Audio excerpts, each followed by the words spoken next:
all I got. All the fire I got here. I didn't bring my my laptop home to put the fire video on. I know you all love the Netflix fire videos, but right now I cannot provide that for you, unfortunately. Is the sound working for everyone? I am always super bad at getting this goddamn thing to work. So unless someone complains about sound, I'm just going to keep talking. So, welcome to the monthly Magfest Fireside Chat. My name is Nick Marinelli. I am the Chief Operating Officer of Magfest Inc. I am also the Acting Executive Director. The plan is to see how I do in this role, and if I don't fuck it up, I will take it over from Dom, who will be retiring and going back to the real world in a couple months. I'm the acting executive director, but you can call me the submarine captain, because this ship is rolling. So this has been an exciting month. Actually, real quick, I invited the public in for this one. Usually we just announce this in the internal Magfest Slack channel, but I figured there's no reason that this should be particularly secretive. So I wanted to let the general public see what's going on. So I tweeted this out on the tweeters. Everyone give a shout out if you got here from the tweeters. Yeah, I don't know. There's a tweet, something like that. I don't know. So what this is the Fireside Chat. Every month I do a live stream to talk about what's going on internally in Magfest, what's going on externally in Magfest, future plans, past successes, happenings, and all of that. And it's basically to just give an update to all the staff so they know what's going on. But I think it makes sense that everyone should know this. Rob Charlie's asking if this link should be posted to Discord, and I say sure, go for it. I will try to curse slightly less than I usually do during these goddamn things, but no promises. So the past month has been very, very exciting. We had Mag West. It finally happened. For however many years, 10 plus years ago, since someone said, hey, we're Magfest. Wouldn't it be funny if we did a Mag West? And thus the idea was born. We had been thinking for a long time about bringing the Magfest community out to the West Coast. And it finally happened. It happened August 25th through 27th. Dare Sheva, is that right? I'm pretty sure that's what happened. It's been such a blur. And it went fantastic. It logistically, it may have been one of the smoothest Magfest events we've ever had. It was really humbling to be there, to see such a great crowd coming out to the event. We had 1,200 people come out to the first Mag West, which that's how many we had at Magfest 8.5 a few years ago, which was this huge, I don't know how to say it. Yeah, had a lot of glam around it. Whoa, they're going back to their old hotel. It's going to be exclusive. Let's go check that out. Other side of the coast, first year, not in our home territory, 1,200 people, and as far as we could tell, people loved it. The feedback has been overwhelmingly positive. And the crew out there is so fantastic. What the great thing about Mag West, and really Magfest in general, is that if we were smart business people, we would have just copy-pasted everything about Super Magfest, the main event, over to the West Coast. All the staff, all the equipment, done a major mass marketing campaign, And then we could have gotten 10,000 people, made a ton of money, but it wouldn't have been the same. What makes Magfest events special is that they are built by the people that go to them. And if we tried to inject ourselves out on the West Coast, it would have been grassroots. It would have been AstroTurf. It would have felt artificial, and it just wouldn't have felt like a Magfest event. But that's not what happened. Dare and Sheva put together. Dare and Sheva, the event leadership for MagWest. Daniel, Alexander, Ross Evans, and Sheva Goldberg. They put together a great team of mostly local people, and all of them knocked it out of the park and really made the event their own thing. At its core, it was everything that you want out of a Magfest event. It's got music, it's got gaming, it's got a reasonable amount of parties that are very respectful to their neighbors and noise levels. But it had its own unique charm to it that you can't just invent. A single person cannot just reinvent that. You need to get that fresh perspective on that, which is what those people had, and it was great. And what's so great about the community ownership of the event, it really, what really showed it off was we didn't have a tabletop department to start the event. During opening ceremonies, the opening ceremony panelists said, "We don't have a tabletop department, but if anyone wants to make one, we'd be glad to have one."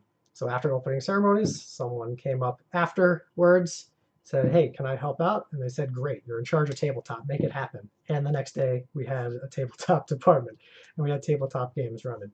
It was fantastic. At the end of the event, how do I say a lot? People make fun of me for that. But if I don't say it, it's just very awkward silence. I sound like Obama thinking of the right words. Anyway, at the end of the event, I was eavesdropping. That's really what it was. On a couple arcade collectors who were packing up or they're working on their machine or something. And I had overheard them talking about the event, and they were just absolutely beaming about it the entire time. And I was expecting to just, I heard as I walked by, I was expecting to hear a nice thing, and then like, okay, and then move on. But they just kept talking. They just kept talking about how much they loved it, how different it was from every event, how everybody was involved within it. It was really put together by the community there. And that I felt really proud in that moment, and really happy for everyone that put it together. So cheers to all of you, the MagWest crew.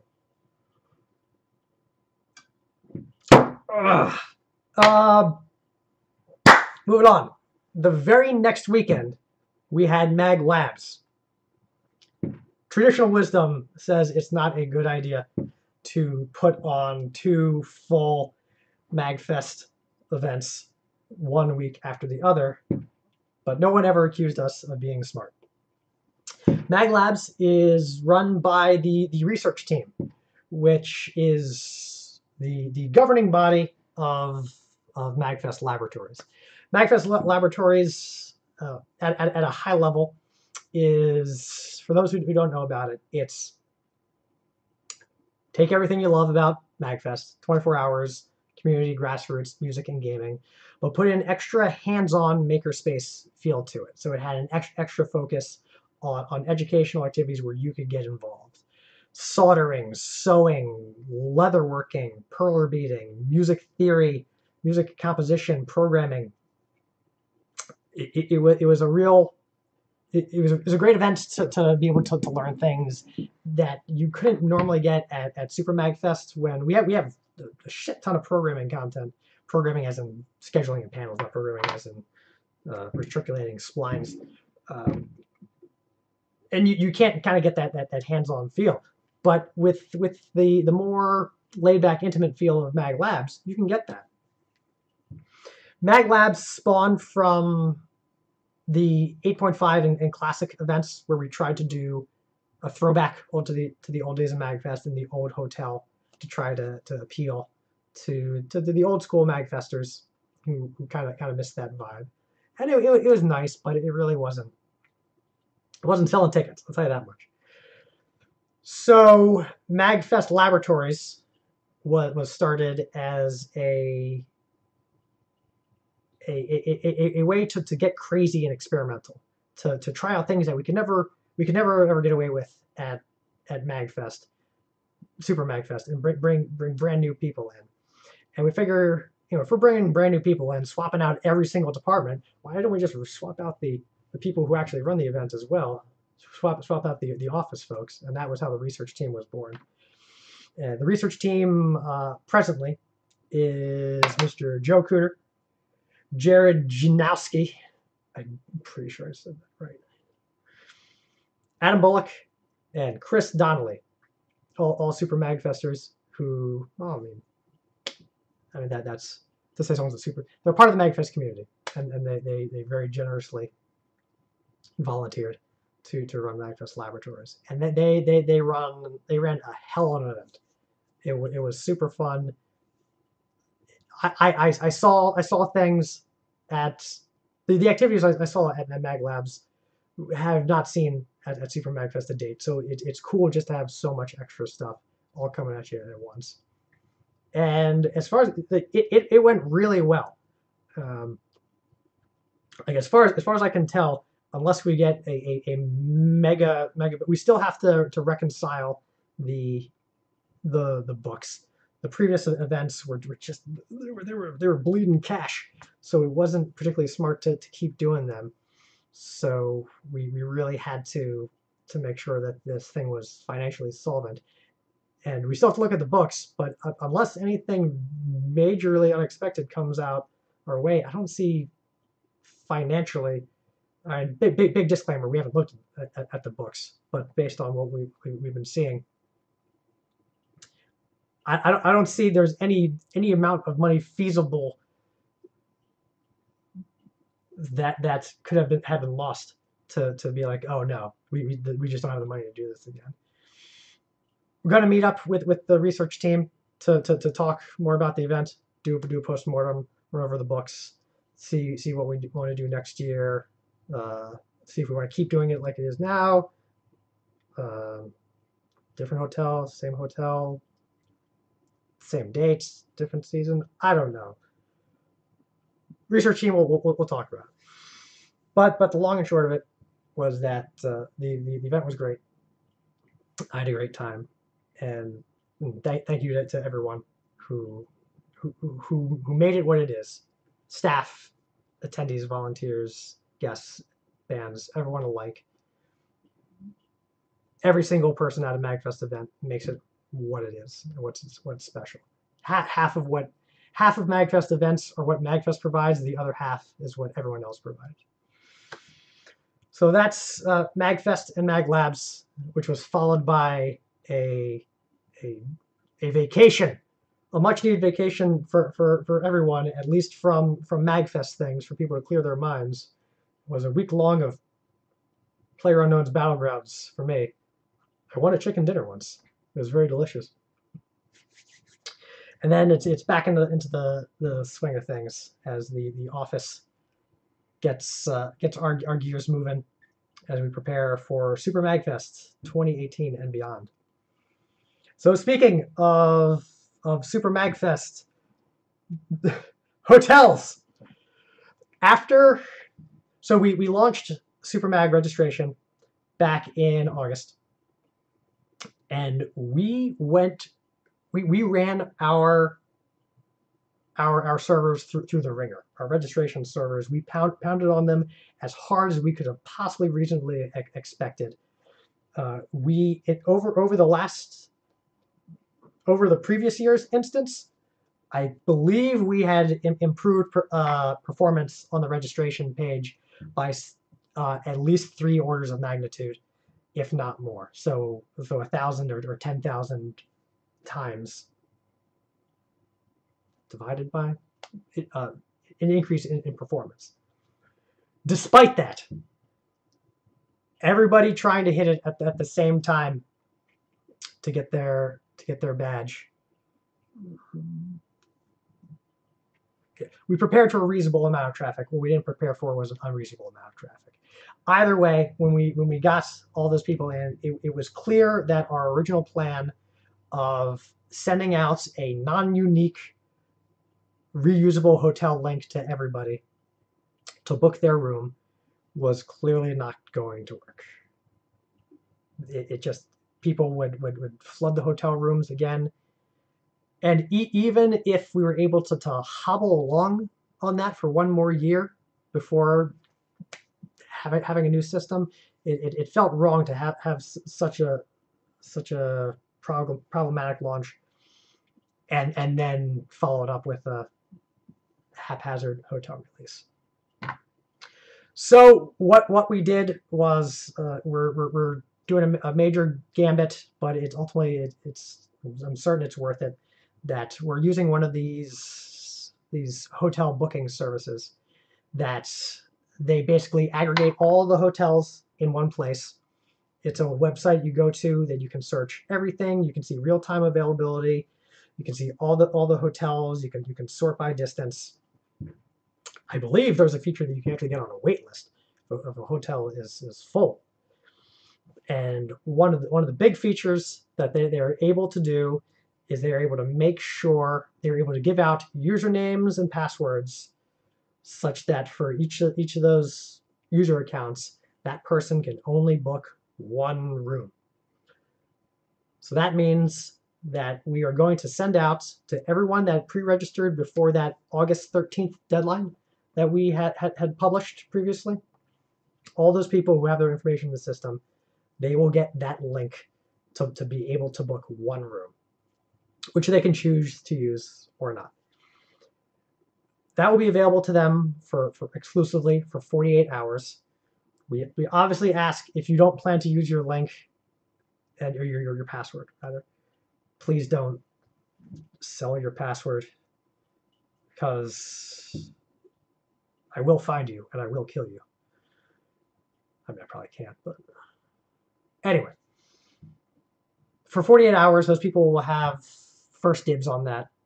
It won't guarantee them access to the Gaylord, but at the very least, it'll throttle the traffic and make sure that nobody books a bunch of extra rooms. After that 48 hours, we'll open it to the general public. Everybody can get in. Anybody who originally booked a room, they're allowed to book more rooms at that point.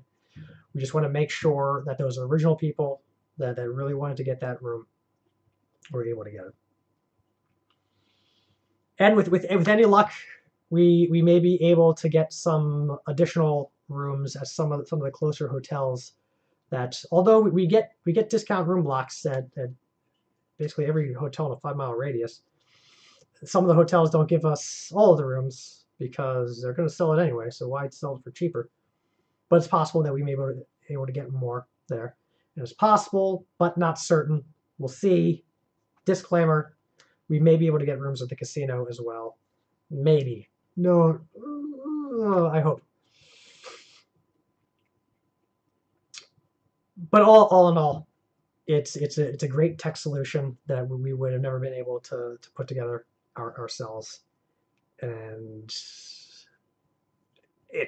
I truly do apologize that it's been a month since we've opened registration, and it's going to be another 3 or so weeks until we open hotels. So we're asking people to book a hotel for an event October to November, December, 3 months beforehand. But ultimately, it's the fairest process I feel like we can come up with. Or fairest process I think is possible, frankly, because not everyone's going to get a room in the Gaylord. That's just how it is. But at the very least, all the information will be there so that people can they're fully aware of their options. And one thing to stress, one thing to really stress, is that we will not sell out of hotel rooms for Magfest. You may not be able to get in the Gaylord. You may not even be able to get in National Harbor. but we've got 10 or so other hotels within 10 minutes drive, cab, Lyft, Uber, whatever you prefer, of the venue. And Magfest is open 24 hours a day, and those ride sharing people, they know how popular the event is, so they're always circulating around. So you can come and go to the events as you please. Pardon me. And there'll always be someone able to take you back. And please, for the love of fucking God, do not drink and drive. If you feel in any way intoxicated, don't, like, even if you're parked at the Gaylord, just call a cab, call a Lyft, or see if there's someone's room you can crash in locally. One thing that we want to try to look into, it's probably not going to be for this year. Maybe it will be, but baby steps, is some kind of shuttle. It'd be nice to have them. Maybe we'd have to sell a bus pass. Maybe we'd have to take a sponsorship for it. I don't know. I don't like sponsorships. You know that. Magfest doesn't like that. But let's get through the booking first, and then we can talk about that afterwards. So that's about it for hotels. What else we got? Some hiring updates. We have decided to reopen our warehouse logistics manager position. So we're going to begin accepting applications for that again. Also, we had set a cutoff for the communications position, September 4th, which in retrospect was right after 2 events. So it didn't exactly give a lot of people time to apply to that. So I think we're gonna. It's not exactly closed now. It's still posted. It just says September 4th. We're gonna take that date off, just to allow people to continue to roll in. We're gonna keep rolling through, evaluating the applications as they come in. We're not gonna wait until a hard cutoff to do it, but we want people to still be able to come in. So we're hiring for 2 positions at this point.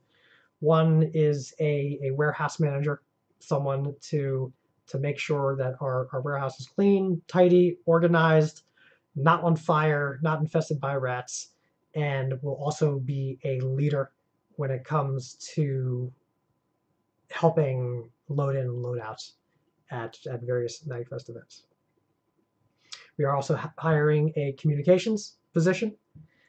Their job is basically to handle all public-facing communications with Magfest, or rather to coordinate public-facing things with Magfest. So that's things like overall, like for the entire org, you got like web presence, social media presence, any kind of advertising, at the events, you have things like guidebook, things like printed schedules, things like our info desk, things like our media department. But this is a good like they're not going to be running the media department. That's a good segue to the basic structure of how the full-time positions within Magfest work. The full-time employees at Magfest. I wonder, can I? I'm not properly equipped to bring up the org chart now, but let me. I'm gonna paste a link to the org chart in the YouTube chat and the Slack chat for people to look at. But the long and short of it is that the employees of Magfest Inc. exist to build structures by which the volunteers of Magfest can build the events that they want to build and not burn themselves out in the process or feel overly burdened in doing so.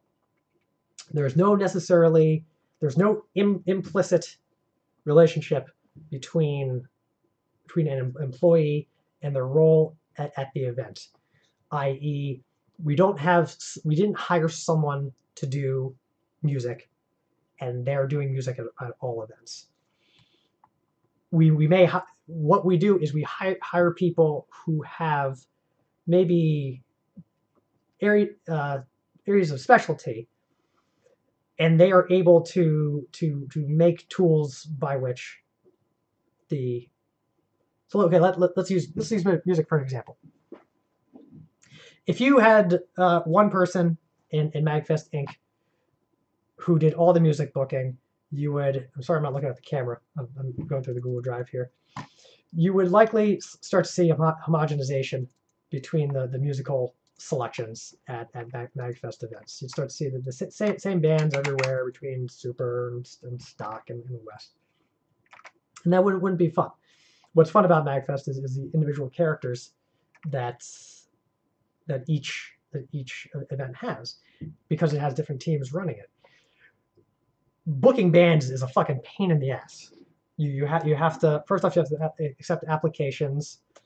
You have to comb through all the applications. You have to consider maybe other acts that are worth performing but didn't apply.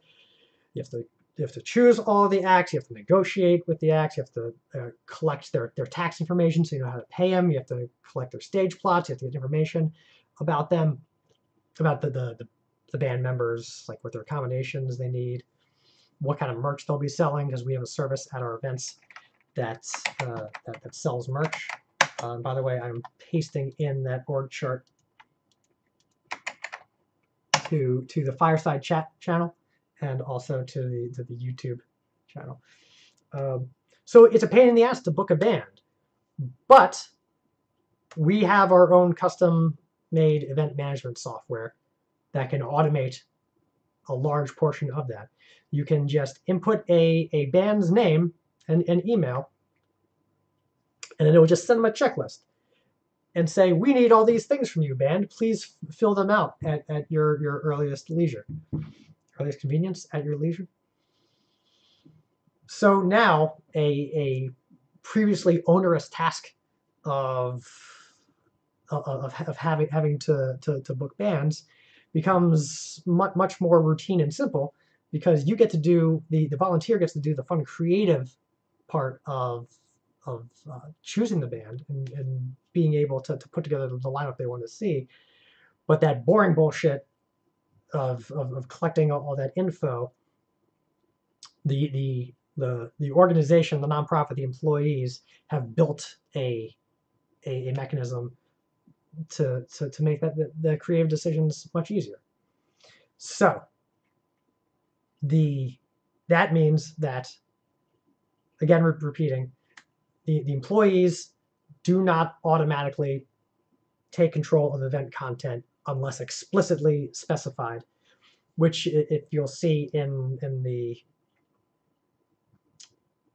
org chart I linked, there's some specifications of some areas in Super Magfest specifically where the employees have domain over.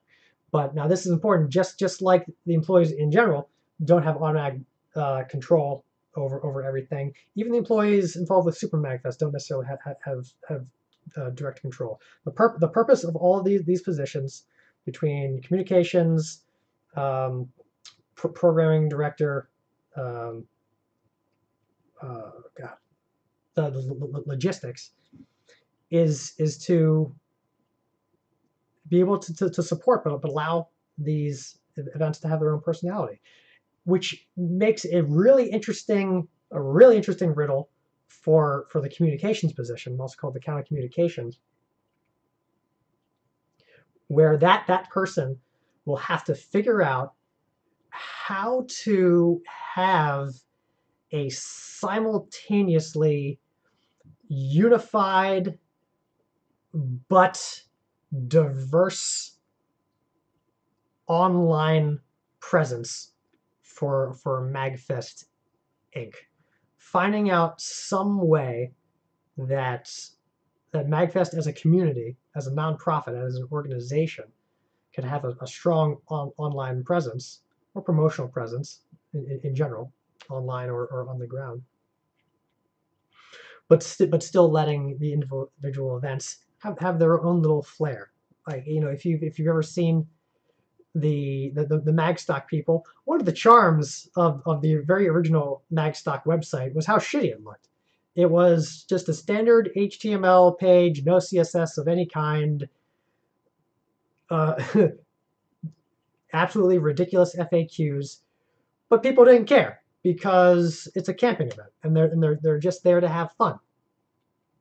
Magwest is on California and is in California, and people from California are fucking weird. So I don't know how any of that works. So they can have their own flair. So it'll be a big challenge for the person in that role to be able to find that balance of making sure all of the events have a united but not necessarily consistent, yet still of acceptable quality, maybe, presence. Okay. So I think that basically, so I covered Magwest, I covered Mag Labs, I covered the hotels, I covered the hiring. I'm going to check the what do you call it? The questionnaire form for any new questions.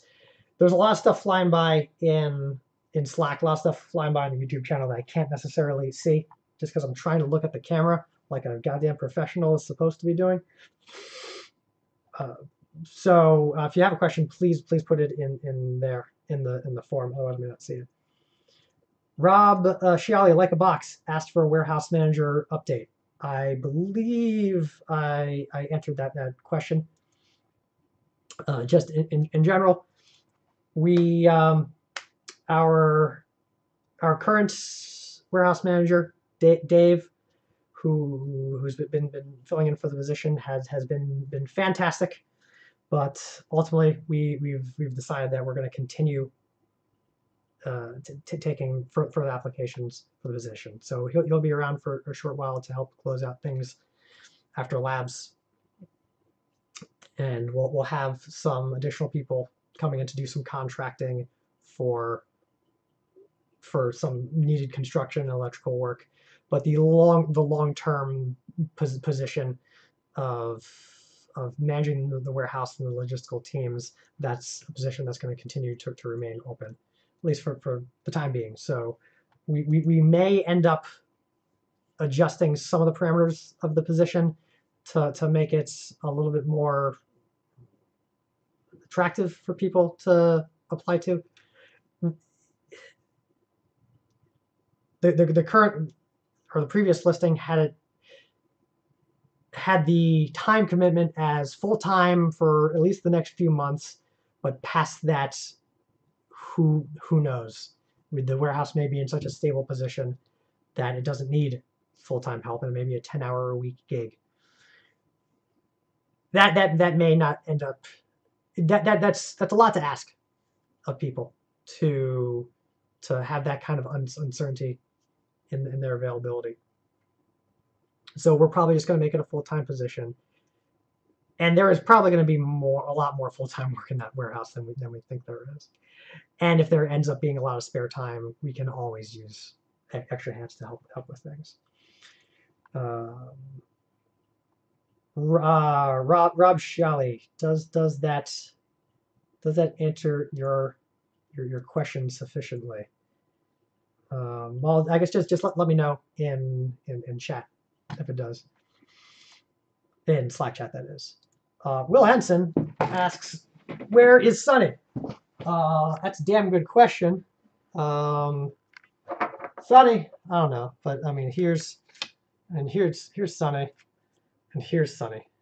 She's a very nice kitty. Also, here's Sunny, who is, I assure you, the nicest of kitties. Do I have any other framed Sunny pictures around? Not the time being. She was just on my lap about an hour ago. For anyone tuning in that is not normally familiar with Sunny, Just know that she's a very nice kitty. That's all you need to know, really. Thank you, Will, for that.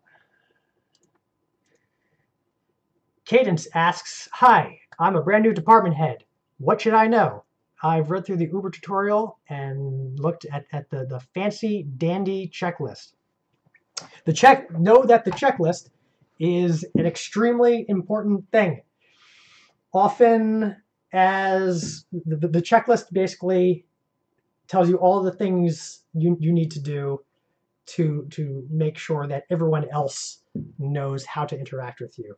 So establishing shifts, letting know what kind of cash and change needs you have from treasury, any kind of tech needs, any kind of signage or graphical assets needs. When we're running our own individual departments and we're living in our bubble of just heads down getting our work done, it's very easy to delay the work until the last minute because we know what our department's doing. We know we can pull it off. So we'll get it done at the event. Don't worry about it. It'll be fine. It's not fine because there are a lot of departments within Magfest that act as support departments as support for other departments. People like Tech Ops, people like Treasury, people like Signage, people like Stops. These are people that can't help you unless they get sufficient notice to do so. If you tell the signage department the day before the event that you need 13 10-foot tall plywood signs, they can't do it for you. If you tell Tech Ops during the event that you need 3 projectors, they can't do that for you. In order for all the departments to be able to support each other best and not drive each other crazy, you have to make sure to adhere to those dates on the department head checklist. And if you have any question at all about what that particular step on the checklist may be asking, please ask the department. Don't just assume, oh, I know I'm going to get this. Oh, I know I'm going to get this. Ask questions. Don't assume anything. In general, that department checklist is one of the more advanced. I mean, it's fairly, not to call it rudimentary, but it's completely custom made software to help people walk through this. So it's rudimentary by software engineer standards, I suppose. But it's a good first step in a long-term plan of improving training, documentation, and resources all around. Which our new volunteer coordinator, also known as the Sultan of Staff Services, Ashley Nicolette, is on board to help out. But that's a long-term project right now. Ashley is fairly occupied with just making sure that our staff in general are as healthy as they can be in terms of culture. So we have to make sure we have a solid foundation for those kinds of things like codes of conduct, policies on using Slack, just general things. And once we get a solid foundation on that, then we can have these grand tools like volunteer portals and training videos and training tests and modules in Uber and things like that. For those of you who don't know, Uber system, soon to be known as Reggie, is our custom-made event management software. It's been in the works for almost a decade, I suppose, but it's what Magfest runs on. It's our secret sauce. Let me scroll back to see. Okay, Rob Sciali said regarding the warehouse manager position that it's enough updates for now, but continued updates would be appreciated, which I understand, and we will provide. Angelo one of our Mag Labs logistics department heroes, alongside Justin Kettle, asked, a lot of people drop their shifts at the last second at Mag Labs, specifically logistics, which you already knew. How are we going to handle those people that drop their shifts at the last second? And I'll tell you, that's a goddamn good question. That, like, what your initial thought is, oh well, they drop their shifts, so you punish them, and like that's in the moment, that's the only recourse you have, and you just say, well, that's the type of person that's going to drop a shift. Probably shouldn't be keeping them around for much longer. Maybe there's always extenuating circumstances. Someone, for whatever reason, like unexpectedly called into work, sickness, family issues. Sometimes people just can't make it. And this is the issue, the mission, the goal. Building a healthy staff culture such that we have each other's backs, and that we're there looking out for each other, and that the people that are on staff are people that know if they can't do something personally, they'll find someone else to help out in some way, to make up for it somehow. And sometimes there are departments or roles that, even if we did everything perfectly, it just feels like they never quite go right. Who knows? Maybe 1 year in the future, for Magfest events, we'll just hire a moving company.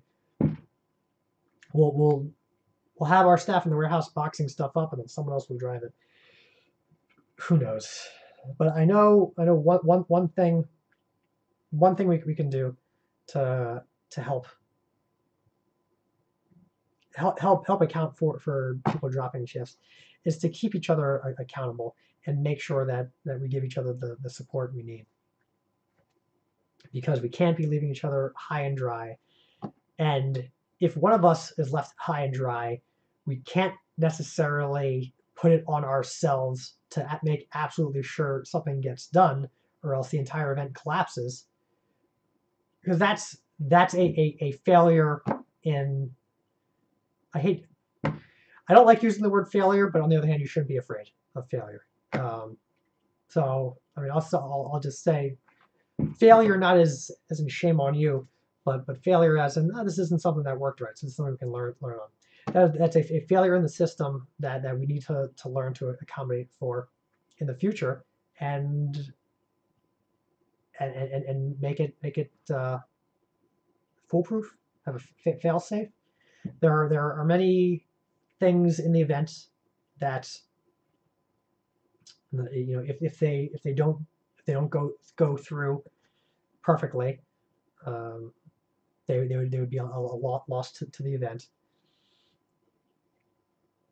But the event may be able to still properly function without them. And it's not that the person, it's not that department's expendable by any means.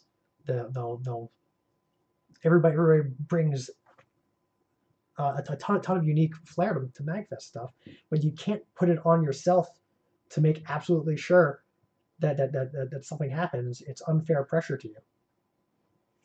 And yes, just know that other people will be there to support you if things go wrong, and if people aren't there to support you, you can't kill yourself to get it done. Because if you kill yourself to get it done, you're not going to be there to support other people that do need help. I talked a little bit about this at Spring MagCon, and I've been talking about this tons. The org chart that I linked earlier, that's I presented that at Spring MagCon, but the version that I linked is it's a version that doesn't require me to narrate it. I also did a presentation on mental health, like the thing I was just talking about, and I really need to make that into its own self-standing presentation that you don't need me to narrate, but it's still critical information that people really need to know. Okay. So I don't see any more questions in the form. Last call to submit questions in there. Remember that is it's up here. I never get the right finger right. You can ask questions up here for now, and if you ever want to schedule a time to talk to me personally, use this down here. This is hooked into my Google Calendar, and it's usually accurate. It shows when I'm available, which is mostly business hours, but I try to extend it a little bit into the evening. If you want to get me at a time, just use that. Let's see. We have a question from Chris asking if we give details about the Rescuers Department and how it's evolved. That's a really good question. The Rescuers basically originally started as it was the BOD shift. Basically, it was the BOD department. It was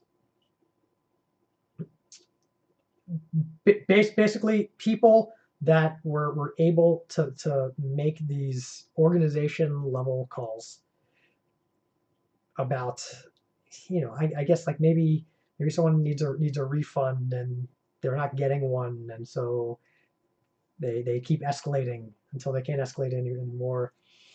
Maybe there's a lot of cash that needs to be handled. Maybe there's a hotel contract thing. The Rescuers Department was kind of on hand as the catch-all assistance for anything that could really go wrong at the event that people didn't know how to fix otherwise. As the event has evolved and gotten more organized, the Rescuers Department has sort of evolved itself. That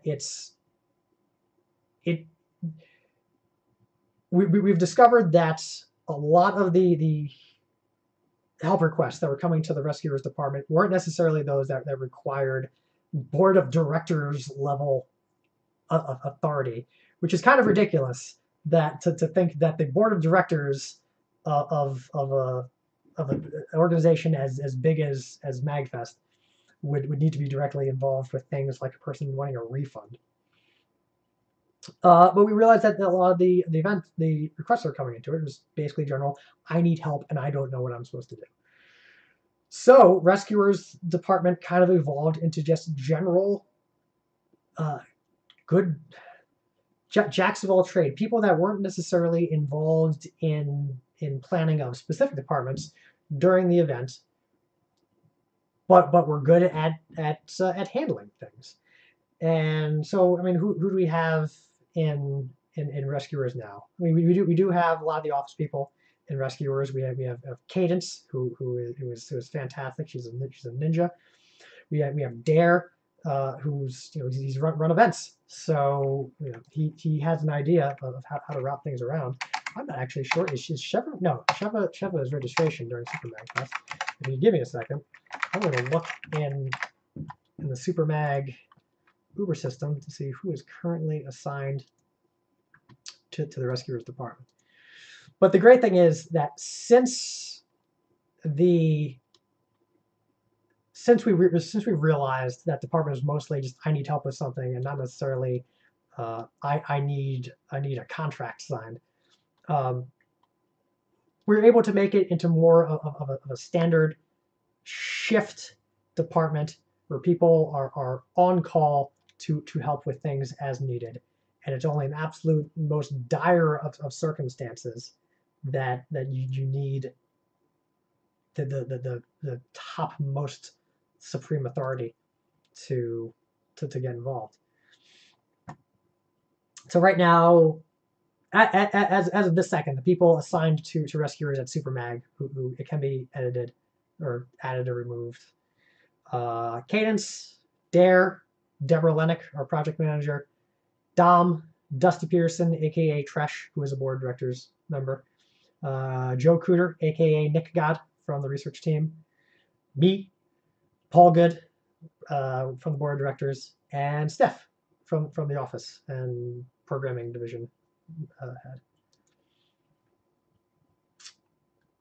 Let me see if anyone had questions about. Again, stuff in the chat is kind of flying by quick. So if there is any particular part of that you had questions about, please. Well, okay. Tell you what. I'm gonna call this. I'm gonna call this. It's the end. But as is tradition, I'm going to start a Google Meet, which is basically a fancy Hangout. I will paste that into the Fireside Chat Slack and the YouTube chat. And if you want to talk more, just join in the Google Meet, and we can talk one-on-one or 1-on-6 or however many people want to join in. Thank you all for watching the monthly Magfest Fireside Chat. Again, I am Nick Marinelli, the Magfest Submarine Director, Submarine Captain. I'll get that right eventually. And thank you to all the attendees who joined in to watch this. I will see you all soon. How do I stop this son of